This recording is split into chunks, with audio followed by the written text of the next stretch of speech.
Hey, what's up, guys? It is Dan from FightWave, and today I'm joined by somebody I'm very excited to speak with. If you know anything about me, you know I love the bantamweight division, and today's guest is no exception to the pecking order.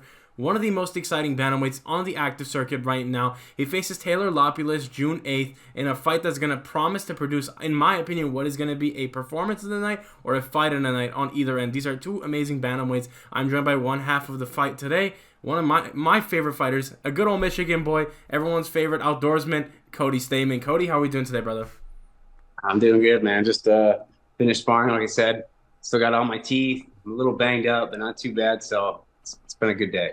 Absolutely. Anytime you come back with a full set of teeth is a good day. Talk, talk to me first and foremost about how everything's been and just the matchup that's announced. Taylor Lapilus, a great opponent. You get your first set of action in 2024. Talk to me about how you're feeling after taking some time away from your last fight, really taking some time to yourself. Yeah, I mean, I didn't. It was forced time to myself. I tore my bicep in early September. I was supposed to fight in October. Literally, I got like a 5 week notice fight against a Chinese kid, and can't. I'm not trying to be rude to the kid. I just cannot think of his name right now. But I thought it was a really good fight. Anyways, my first sparring session in that fight camp, I tore my bicep. I had surgery. So it was a forced vacation. There wasn't anything fun about it. I was really, really missing the sport, honestly. But I feel like after every injury I've had throughout my entire fighting career, I feel like I come back with a different just mindset. I think I'm just more thankful for every single training session. It doesn't feel like work. Like I'm just excited to be in the gym. And that's kind of where I'm at right now. I'm just really enjoying like fighting and getting in scraps with my friends again. It's not doesn't seem like work. You know what I mean? I feel like that's really when I'm performing at my best is when I'm really like in love with the sport and I really want to be there. Um, and that's when I'm producing, my best wins. No, yeah, definitely. And, coming off what was, in my opinion, and a lot of other fans' opinions, very questionable refereeing in your last fight at UFC Charlotte, tell me about it. Just a ridiculous set of circumstances. Still kind of gutted over it. But, regardless of that, you get to right the wrong and get back in the win column against Taylor in a fight that I feel like the winner of this really gets to kind of reinsert themselves just outside of that top 15. Again, it's a lot of momentum on either end of this fight. Talk to me just about the matchup at hand. What excites you about it? Because you do mention, just getting more excitement for it, not feeling like it's a chore, getting to love the sport again to some degree. Yeah, I mean, I think Lapilus, I was really thinking there was like a handful of people that I kind of thought I'd be coming back and fighting. I was thinking like a Ricky Simone or, there were a handful of names that, I'm like, this matchup actually really makes sense right now. Lapilus wasn't someone on my radar. I did watch him fight Bashrat in his last fight. Good kickboxer, man. Southpaw, very, he's short. We're the same height, but insanely long arms. He definitely presents, some unique challenges. But in terms of like guys I fought and the way he wins, the way I win, the level of competition that we're facing, throughout the last, we'll say 5 fights in our career, I don't think we're even close. I mean, that's just, I'm doing my best to be humble, because that's what God teaches me I need to be. But in my eyes, I don't even think we're in the same ballpark, like the things that I can do in the cage, in the UFC, in the octagon, and what I've seen him do in the octagon are not the same thing. I don't really think uh, I don't think he'll go 3 rounds with me, honestly. I think I'll put him down in two or I'll put him down in one. And if everything goes completely sideways and I can't kickbox with him the way that I expect I can, uh, I'll shoot on him 47 times and it's gonna be grimy and it's gonna be horrible for him. So I think as far as this matchup for me, like there was no like I was literally sitting by my pool and my manager, sent me a text message. He's like, "Hey, I could get this Lapulus kid June 8th." And I was like, "Really? That surprises me that they would want that matchup." But well, I said yes, and then I went and played pickleball for 3 hours. So like I, I'm not stressing about Taylor Lapilus. He's definitely, I'm not looking past him. I'm going to train like an absolute animal, but uh, I'm going to steamroll him. That's just the reality of this fight. Absolutely. And there was something I wanted to mention because it does feel like you've kind of been not disrespected, but it feels like almost people have forgotten just how good Cody Stamann is. Because I remember pre-pandemic, your bout with Song Yadong is one that everyone obviously remembers. A great fight there, draw, but still one of the better fights of leading up pre-pandemic. And then also, just the competition you face. You faced nothing but killers in the bantamweight division, and I feel like, in a sense, it's kind of been disrespectful, the lack of acknowledgement we've seen for Cody Stamann, given what you've shown us in the octagon. You mentioned, you staying humble and staying modest, but is there any part of you that, is it's time to remind the fans of what they've forgotten and just be able to showcase, I am the best Cody Stamann that I can be at the age that you're at now, and just hitting your stride now, really, with the love of the sport coming back? Yeah, it's really easy to look polished when, you know what I mean, you're fighting guys you're supposed to beat, right? But throughout my UFC career, I've been an underdog more than I've been a favorite. I go out and beat guys I'm supposed to beat, and a lot of times I beat guys I'm not supposed to beat. So, I've never shied away from. Maybe before I was in the UFC, I was very careful about who I fought. But since I've been in the UFC, I've said yes to everyone. You know what I mean? I was in the top 10 in 6 months after signing with the UFC. And that's a tough place to be, when you haven't really developed at a high level like that. And, I don't really give a, a single care about what the MMA fan. I'm trying really hard not to. It's between me and God. I'm trying really hard not to It's swear, all but I have good. such a terrible mouth.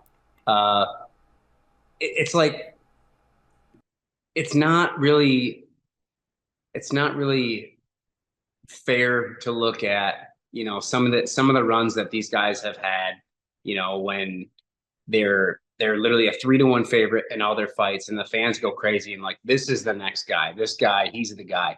It's like all he did was do what he was supposed to do.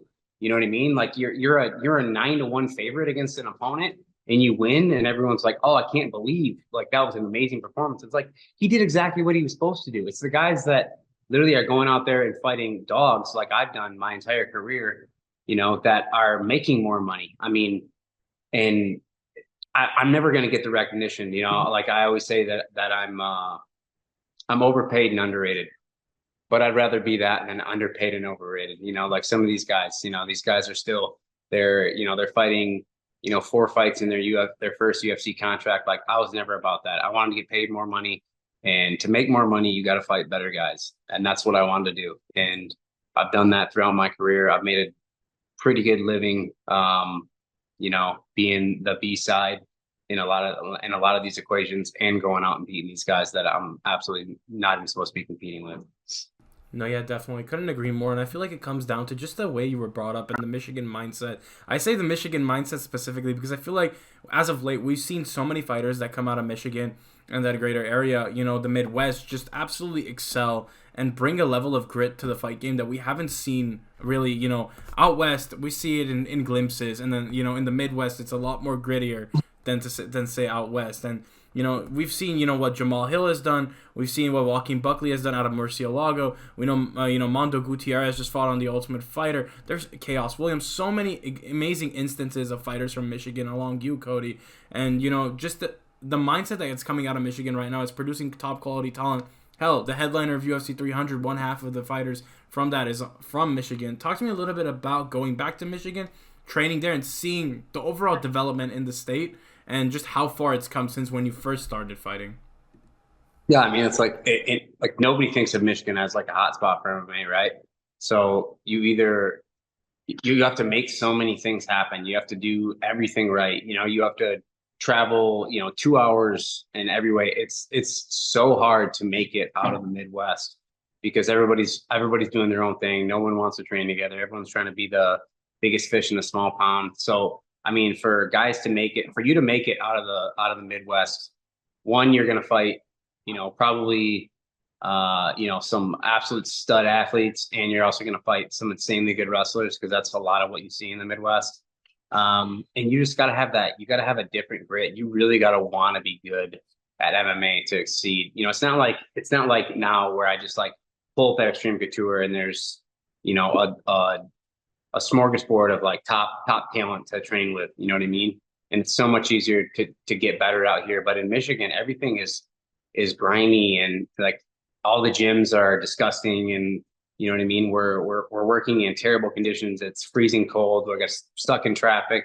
You really have to want it when you live in Michigan. But there's something about that I think that kind of makes the toughness and grit, like you're saying, that you absolutely need to have, like when you get in the cage. You know, like I feel like it's also, you know, the more you suffer before, you know, the more you suffer in a fight camp, I feel like the better you perform. Some of my best fight camps, some of my best performances have been in the absolute worst scenarios. You know, like I was hurt in fight camp. I couldn't train the way I needed to train. You know, I was suffering. I was miserable. I couldn't eat because I had to make weight. You know, all these like crazy things would happen. And then I'd go out and have this crazy stellar performance. And I'm like, wow, I can't believe that happened. Like you mentioned the Song Yadong fight. I literally got that fight. It was 6 weeks after I hadn't trained at all in months because I tore my shoulder apart. You know, went out and had an awesome performance against Song Yadong when I really had no time to prepare for that kind of fight. And that guy is a terrifying athlete to fight. I mean, the hardest puncher in the division by far. You know, so there's definitely something to be said about the grit and toughness that you get from being from the Midwest. And you're right, these boys out west don't get that. They're not the same. No, yeah, definitely. And, you know, just talking about the level of toughness and the resilience that comes out of the Midwest, you know, you look at just the overall landscape of the people that are there, you know, a lot of hunter, fishermen, gatherers, you know, people like yourself, Cody, who take interest and comfort in the outdoors, which I gotta say, Rednecks. I got Rednecks. no, not rednecks. You No, said we're it. 100% rednecks, man. Talk about like blue collar rednecks. Like I will, those are my people, 100%. I understand those people. I understand the struggle. You know what I mean? Like blue collar redneck. It's like you put up with so much shit on a daily basis, and you just keep your head down and you just keep going back to work. Like no matter what's happening in your personal life, no matter what you're dealing with, like you just show up and go to work. And that's kind of how I've always been in my career. That's why you don't hear me, you know, talking excessively about how good I am or how bad somebody else is, because I just show up and go to work. You know what I mean? Like that is not at all what MMA fans want. MMA fans want some freaking dildo. Yeah, they want some dildo to tell them a story or to be an idiot. You know what I mean? Like that's the stuff that sells. But I am not going to sell myself for this game because, like Nate Lamrier said, like it has absolutely no love for you. You know what I mean? Like this, like the fans have no love for you. They are so wishy washy. Like people that really understand what we go through on a daily basis to be the athletes that we are. You know, like there's more respect amongst fighters that are fighting each other than there are between the fans and the fighters. Honest to God, like, you know, there's like, for example, like a couple of my former opponents I now train with, you know what I mean? And like, there's no animosity. Like we have the utmost respect for each other because what else can we do? Like we know what we're about. You know what I mean? Like we've been in a fight. We know what it takes to fight at this level, you know? So it's a crazy thing, but like fighters are actually more cool with each other than fans are to the athletes. Yeah, I could not agree more. I feel like there's a certain level of humanity that, like literally, it sounds crazy to say, but I feel like there is a certain amount of humanity that comes with fighters that share the octagon together, as opposed to the fans. I know Robert Whitaker brought it up in his interview with Ariel Helwani. He's like, the fans are incredibly polarizing nowadays, you know, and I agree. It's the worst I feel like it's ever been through the history of the sport. It is Terrible. absolutely the worst.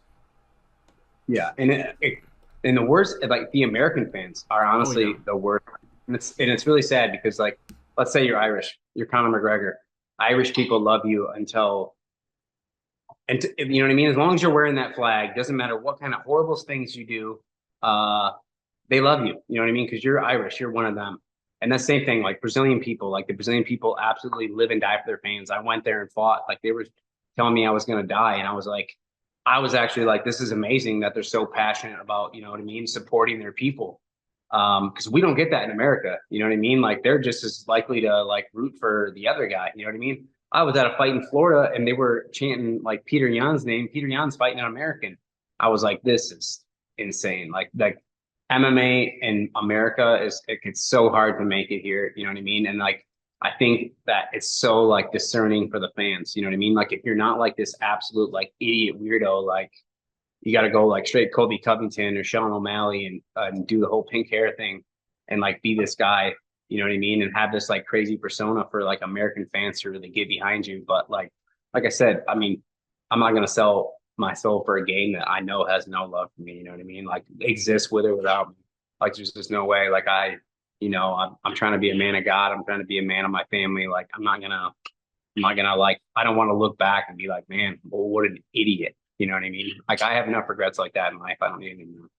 I could not agree more. And just to highlight the positives. We talk about the fan base in America, and I agree. There's a lot of work that needs to be done with the American fan base, especially when it comes to getting behind our own fighters, supporting our own fighters, and not really this allegiance so much so with other fighters in other countries. It's great to love them and like them as fans, but I feel like there's kind of a sense of nationality that's kind of lost itself in the sport of MMA back from the old days. The Mark Colemans, the Kevin Randlemans, so many amazing fighters that represented America that we've kind of lost that essence a little bit. But it would be kind of, I think, unfair to talk about that and then not talk about the way the fighters carry themselves. I wanted to bring up something that I told myself, if I ever spoke to Cody Stamann, I would bring this up because I feel like it was such a powerful moment for me specifically, Cody. And I wanted to acknowledge that and thank you. In the toughest of times, especially, during COVID, of course, everyone is suffering, everyone's struggling, despite your thoughts on it, it's a very difficult time for a lot of people because the world is changing right before our very eyes. Yeah, it's horrible. You had the most unfortunate of circumstances happen to you ahead of your fight with Brian Kelleher, but the resilience that you showed in that moment, I told myself if I ever speak to Cody Stamann, I want to highlight that resilience and just the way that you carry yourself. Like you said, you mentioned blue collar, you go into the octagon, you do what you need to do, you don't complain, you don't pout, you do what is asked of you, and more importantly, you do what you have to do for yourself and those around you in that moment. I wanted to highlight the level of resiliency you showed in that moment and also, tell you just the impact that had on me and just highlight that for a moment. Oh, I appreciate that, brother. That was definitely, looking back, like I wonder, should I have done that? You know what I mean? Because it took a lot out of me, you know what I mean? Like suppressing something like that and then going out and trying to compete at a high level. And then, you know what I mean? Like right after that happens, you know what I mean? There's already enough highs and lows in the fight game. And then you add something, tragic, like, my brother passing away on top of that. And then, I have to go home and kind of, it's essentially deal with all those things. Like it was a, like what you saw in the fight, and I'm just being completely transparent and honest, like what you saw in the fight was like me holding it together, you know what I mean? But I had to go home and, bury somebody I love dearly. And that was when things got hard, you know what I mean? When I went from this, essentially, yeah, I mean, I went from this like almost like I'm suppressing these emotions and then all these emotions are pouring out and they all hit me at once. And then I have to go home and do the really, really hard stuff, So like as strong as I may have been in those moments, like I'll be honest, I was not strong after all that happened, and if I could go back, I probably would have not taken that fight, you know what I mean? But I am that guy. Like, the whole world can be collapsing around me and I can find a way to make something happen in moments that I need to. But is that like the healthy, is that the way I, should be doing things? Maybe, I don't know, like it was really, really hard. You know what I mean? I went on a 3-fight skid after that, and it was because I had no heart in the fight game. You know what I mean? What made me good, from the beginning was just like my competitive nature and like the chip I had on my shoulder. I'm competing against guys in levels that I've really never seen or trained with, you know what I mean, before I moved to Las Vegas. And I'm just doing this all on grit and toughness and just, natural ability, God-given talent. And I'm competing against the best guys in the world, you know what I mean? I'm fighting Aljamain Sterling and, I'm training in like my garage, you know what I mean? That's not an easy thing to do. And I'm competing, with these high level athletes. And, I did that like with nothing but grit and toughness. But looking back, in all these moments, yeah, I mean, that's what made me great. And I feel like it took a really long time for me to like pull myself out of like that hole that I, sunk myself in, because I decided I was going to fight in that kind of dire time in my life, and honestly, it took years, you know what I mean? Like the impact that moment had on me, I didn't, you don't realize it, but it really took years away from my career, for me to get back to a place where I'm like happy and I'm, thankful for things that are happening, not just kind of like existing, you know what I mean? Like going in the cage and just being flat, you know what I mean? Like that's kind of how I felt, a lot. Like, and it was literally like it was like something happened in that last fight, when I was fighting Douglas DeAndrade. It's like, yeah, I'm like literally like I'm sitting there in between the second and third round. It's like the last round of the fight, and I'm asking like, did I win that round? Like it was close. We think you won, but like you need to turn it up. Like, dude, you need to wake up. And I'm like sitting here thinking, and I'm like, dude, I've literally just been, I'm in the cage right now, and I'm doing nothing. You know what I mean? I'm like, I'm barely throwing anything. This guy's just like throwing punches at me, and I'm blocking them, but I'm just like doing nothing. And I'm just like standing in the mirror, and like I had a moment. I was like, dude, what are you doing? You know what I mean? Like, what the hell are you doing, dude? You want to win this fight? And I went out there, and you know what I mean? Like within another minute, he's on the ground. You know what I mean? And like probably should have finished him. Big mistake on my part, but like it was like a moment where I was like, damn, dude, what are you doing? You know what I mean? Like I am so much better than I was back when I was, training in Michigan, and like my technique and everything is so much sharper. Like I compete with the best guys in the world on a daily basis, but like my heart wasn't in it. You know what I mean? I had no heart in the game, and you need that. You need that. That's really what makes a fighter great. It's like his heart. Like, what are you willing to do? Like when shit happens in the cage and you don't like it, you know what I mean? Are you gonna kind of wilt away and just kind of like, ease off the gas, or like you're like, no, fuck that. I'm gonna do everything I can to, take your head off. And I really feel like I got that back. I can feel it in the gym. I can feel it in my daily life. You know what I mean? Like somebody disrespects me now, I'm like, you can't do that. You know what I mean? Before I was kind of like, whatever. I don't care. I really feel like I got a piece of me back. And it took a long time though. It took a long time. No, yeah, definitely. And Cody, thank you so much first and foremost for just opening up about that. It really, for me, I feel like these stories are what need to be told for other fighters to understand that, if your heart is not in the right place in this game, the moment can pass you by, and, an 18-year career can feel like a 5-year career, in a blink of an eye. And I feel like just with fighters like Volkanovski, like yourself, opening up and being more candid about these moments, it's what we need for the fight game, because at the end of the day, I do believe it goes back to what you said, fighters looking out for fighters. And, I know the sentiment as of late has kind of been a little bit overwhelmingly against that, but I feel like truly at the end of the day, that's what it's all about. And finding comfort in life and being able to love the stuff you do. I feel like for you, a big part of that is the outdoorsmanship, being able to go hunting, being able to find peace and solace outside of fighting. Because I know a lot of fighters, they look for fighting, or they're on autopilot, just training nonstop and doing these things, not really having anything outside of the fight game that defines them. But for you, I know your love for the outdoors has been unparalleled by any other UFC fighter. Talk to me just a little bit about the love for the outdoors and being able to go there and find peace there. I've always definitely found, I grew up in a pretty rural area, you know what I mean? So that was like, that's what I did. And that's kind of what settles me, you know what I mean?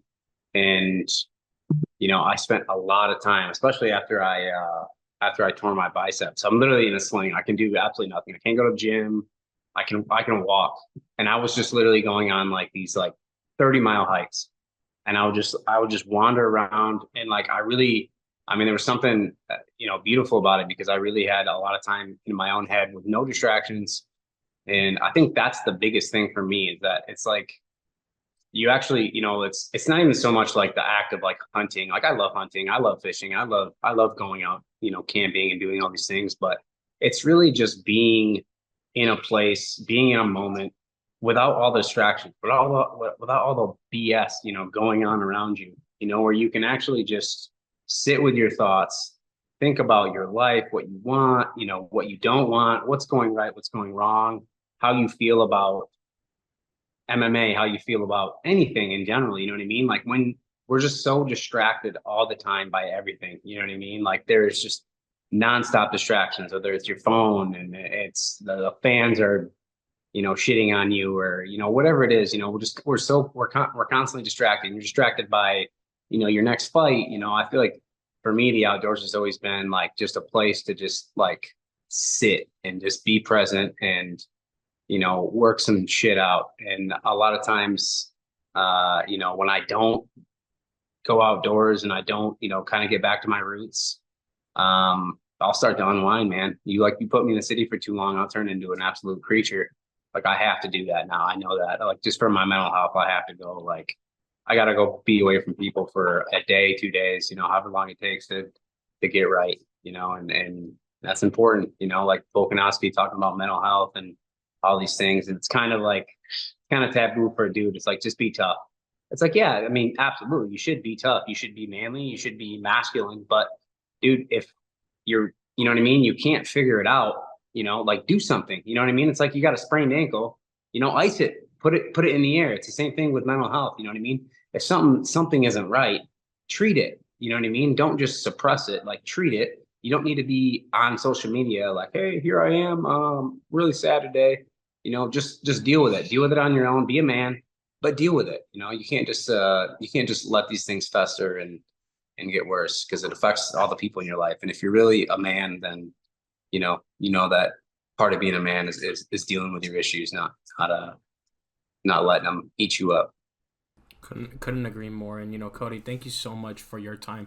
Just always a privilege to speak with fighters like yourself and get to pick your brain. I always love to say these interviews are more or less me gaining perspective as much as they are interviews, and I really do appreciate you for the perspective that you brought today and for the great conversation. That's what it's all about at the end of the day, bring a great conversation for the fans at home. And I guess on a final note, you've got the fight with Taylor on June 8th. To bring this back to a fighting perspective, you go in there, you beat Taylor. That immediately, I feel like, reinserts you back in that top 15 picture. I feel like it'd be pretty fair assessment to say Cody Stamann deserves a top 15 fight after this.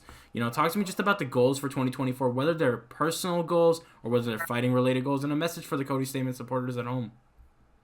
I want to absolutely tear everything down. You know what I mean? Like you said, I definitely do feel like I haven't gotten the respect that I deserve. Whether I really care, whether I say that I care, I don't. But it's also like there's like a thing, I don't care, but I want to prove the people that have doubted me and the people that haven't, given me the shine that I feel like I deserve. I want to prove them wrong. You know what I mean? Like that's a thing. Like that's the chip that I have on my shoulder. So after I take this Taylor kid out, the way I think I think I'll be able to call my shot. There's a name that's been ringing in my head for a long time. I was supposed to fight him a long time ago. I didn't get the opportunity to. Rob Font is a guy that I'd like to fight this year, but it's really anybody. You know what I mean? It's just really about me proving to myself that I'm the man that I say I am. You know what I mean? To myself. I don't need to prove anything to anybody else. But at the end of the day, like I know what I'm physically capable of. I know the work that I put in. I know what I can do. And like if I can actually, go into the cage and look myself in the mirror afterwards and be like, you did everything that you could do. You glorified God, and you you went for it. You know what I mean? If I can like look myself in the face and say that, like I really don't care as much about the result. But every single time I've done that without being attached to the result has been, me putting somebody down or me, winning a 30-27. So I think that's the way this year looks. I really do. I honestly believe that. I don't know who at this stage, can actually like come in and like beat me up. No, yeah, definitely. And I cannot wait for the fight with Taylor Lapilus. Come June 8th, I feel like we're going to see a re-energized, reinvigorated Cody Stamann.